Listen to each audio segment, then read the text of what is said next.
Yes. Okay, Tom. Great. Okay, so it's peace initiatives for Rotarians, Rotaractors, and Interactors. I'm going to feature the Every Rotarian is a Peace Builder online program. We're going to talk about peace-themed service learning programs that can be integrated in schools, all the way from elementary, middle, high school to the university level, and positive peace programs, and even the planning for peace camps. So first of all, this aligns with the Rotary 7 areas of focus, and obviously this one focuses on promoting peace. We also align with the Rotarian Action Group for Peace objectives. We provide resources, materials, educate, empower, engage, raise the profile, support the peace centers. So the online program is, I'm working with Helen Orr. We're looking to do this in February of 2021 with Hong Kong area, Macau possibly, and we're going to have this translated into Cantonese. And what this program is, it'll be the first one available, and it is an online program that integrates the nonviolent communication process with the Rotary 4-way test. So when we say, is this the truth? Is this the truth? How do we speak honestly without judging, evaluating, giving our opinions and blame and all that? And that, how can we just speak about values? Is it fair to all concerned? How can I listen to you or others with a silent mind and an open heart, where I'm just trying to understand you? I'm not getting ready for my answer or how I'm going to correct you. Will it build goodwill and better friendship? Will it be beneficial to all concerned? We're going to learn skills on how to seek mutuality with respect for all, rather than I want to win and get over you. 2 quotes from the author of Nonviolent Communication I'll remember all my life. Everything we do is in the service of a need. And violence is a tragic expression of unmet needs. See, violence does not happen on a needs level, because we all have the same universal needs. It happens on a strategy level. And if we can learn strategies that enhance connection and peace, that's what we want to do in this series. So what happens is there are 8 modules that people, two at a time, on their own time, 15 minutes apiece. These international trainers are recruited to be the guest trainers. And then the people come online with me. I'm the moderator trainer, and we have 6 real-time sessions. And you can see here would be an overall orientation. Then you review modules 1 and 2 with some externalized materials, and we talk about it. Then you go to 3 and 4, and we come on live.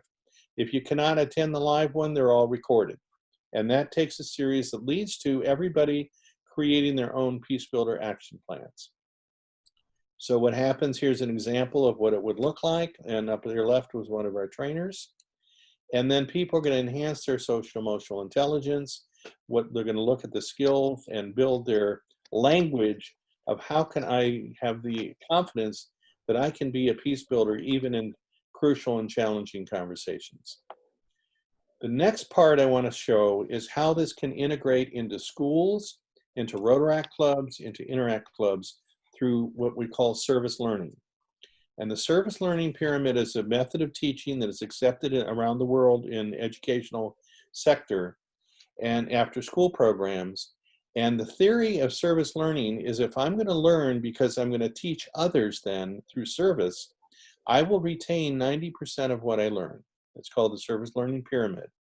And we enhance the character development through the Rotary 4-way test and motto service above self. So what happens is I develop several programs, and we're featuring the peace programs here, where the young people enhance their academic learning by studying peace issues. They partner with a local organization and actually work on a local peace project. Then, let's say at the end of 8 weeks or 12 weeks perhaps, the young people actually put on a service learning special event where they teach the community what they've learned. And they're doing journals throughout the whole series where they're developing their character and aligning with how does this fit with the 4-way test. Here's an example of a peace and social justice program that we're just revising right now. It'll be ready by January 2021. And it's the age of 15 to 30 years for Interactors and Rotaractors. It will also include positive peace and peace mapping with a colleague of mine, and you'll hear about that in a minute. It was mentioned earlier, we'll research social justice issues, and the young people will hear the youth voice saying, here's what they're recommending about that. It integrates with the 8 pillars of peace from the Institute for Economics and Peace. If you're not familiar with those, I invite you to go to their website and learn about these. And then I'm going to ask Mary Jane, my colleague, to talk about how their club has been the leader in bringing in a fellow colleague called Flavio Bolog from the Outward Bound Center for Peace Building. And he's done adventure education with Interactors in the Zanesville community. And we're going to be doing a train the trainer program. So picture this being trained by Rotarians and Rotaractors around the world. Mary Jane, will you just take a couple minutes to just highlight a few things that you have done with this here? Absolutely. So this is part of our peace program. Allison mentioned the Andy and Elmer books that we distribute to second graders, which is focused around the 4-way test. We also wanted to engage the young people, high school students. So I met Flavio in, I think that was Toronto, connected with him when he was actually performing this peace mapping exercise at the Toronto convention, pre-convention for peace. And we connected with him, and he agreed to come to Zanesville, Ohio, and actually perform this positive peace mapping exercise. And Tom, if you could go back one slide, the 8 pillars of positive peace are those that you see on the screen. And so what he does is actually facilitate. He spends probably about an hour talking about peace, positive peace, negative peace. Negative peace is just the absence of violence, absence of war. Positive peace has all of these 8 pillars connected. So he kind of does an introduction, speaks with the young students, the young individuals, and then we do a peace mapping exercise. And he does some other things to kind of do some icebreakers and so forth. But the bottom line is the groups of students then kind of pick a pillar, and they stand on that pillar, and the question is asked, you know, if I'm a well-functioning government, what do I need to be a well-functioning government? And so the students will communicate with each other in their group and decide that they need to go to open communication, needs to be free-flowing communication. So they'll take a ribbon or a cord and walk that over to that other pillar that they think that there needs to be a connection. So during the exercise, as you can imagine, as they have this conversation, it ends up with this web. And so the point is that, you know, in order to have peace, positive peace, all 8 pillars need to be connected and working properly so that the entire community and the entire world will function in a peaceful way. And when he was in Toronto, he did a great example where actually they had cords, ropes. And so an individual actually laid on top of the ropes. And so he says, what would happen if, let's just say that there wasn't equitable distribution of resources and I dropped this rope? This individual would fall to the ground. So he basically demonstrated how important it was for all 8 pillars to really be connected. And so we've actually done this demonstration on the week of International Day of Peace for the last 2 years, I believe, maybe 3 years. Time flies. And Flavio did do some train the trainers with our Interact students in one of our high schools. So the intention is now for those Interact students to be kind of teaching their peers so that they will perform this peace mapping exercise and have those conversations with their peers this year if COVID allows us to meet in person in schools and so forth. But that's the intention. It was well received. The students, we did it in, we have 4 high schools in our area, and we have been able to do that with our freshman students in all 4 area high schools. So it's been very well received, and it's a very rewarding experience, and it really does kind of set home the importance of all of those aspects of the positive peace pillars. Thank you, Mary Jane. You're welcome. I want to share also that this is very applicable for Rotaract and also higher education, especially when you're looking at introducing research to, let's say, high school students and especially university level students and Rotaractors. So this is something that what we're doing in our District 6690, we were going to bring Flavio in where he was going to be doing a pre-conference training of actually all of our Peace Builder clubs, so the Rotarians could actually learn how to do this, and Rotaractors, and we could go implement this in our own communities. So I highly recommend this program for you all to consider in District 3450. The next thing we was asked to do is we're just putting together the plans to create a peace camp. And I know Andy was on the call last week, and he's talking about that's one of the initiatives that he wants to help facilitate in the next year in 3450. And actually, Mary Jane and I are meeting with Flavio Bolag online on Monday in 3 days to begin the planning on how are we going to do a peace camp during Mary Jane's year in 2021-22.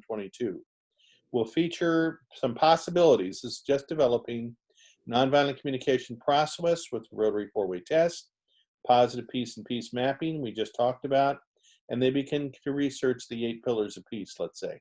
So I want you to imagine, what if we had a Friday night through Sunday weekend experience where the young people end up learning their things, and they end up coming up and they have scenarios they're putting on skits on, instead of a tough conversation, here's how you would resolve it with peaceful dialogue. They might be doing podcasts with each other, interviewing, what does peace mean to you, and what are the important issues, and that could be happening on the weekend. They could also be, some could be doing a little bit of research and say, hey, here's some issues we think it's important for youth to be speaking about. So that's just an example. It's a possibility that we can co-create something with District 6690 and 3450. Wouldn't that be an exciting multi-district project? So I just wanted to put a flavor of that real quick. And then the second part, I wanted to feature 2 other things that I'm doing locally. I'm working with faith communities of the Christian groups and also the 9 interfaiths of the Interfaith Association. On August 11, coming up in about a month, we're going to have an online program that is going to be facilitated by young people ages 14 years to 18 and also 19 to 22, which would be your Interactor and Rotaractor age groups.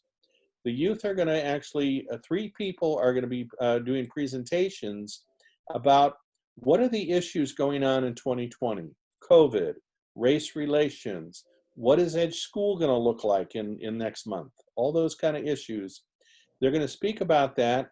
We're going to have 60 participants that can go into breakout sessions of about 20 breakout sessions. And then that'll be about a 75-minute program. And others can join through live stream, youth and adults. So I can invite you, I don't know if the time will work, but you can be certainly live stream into this event. First time we're doing this, but this is an example of other things that can happen. And finally, I want to let you know something I'm doing with a program, that organization I helped start locally. When COVID started about in April, really severely in our community, we started having what's called Empathy Hour. We offer it Monday, Wednesday, and Friday at the noon hour from 12 noon to 1 p.m. 2 of my colleagues and myself, and I host on Friday, like later on today in a couple hours where I live. And people come on and we do one little feature of empathy and what it's like going through these times that we're all going through. And we go into breakout sessions one-on-one, and people get 20 minutes just to connect with safety and respect and being heard and cared. And I just want to recommend, this could be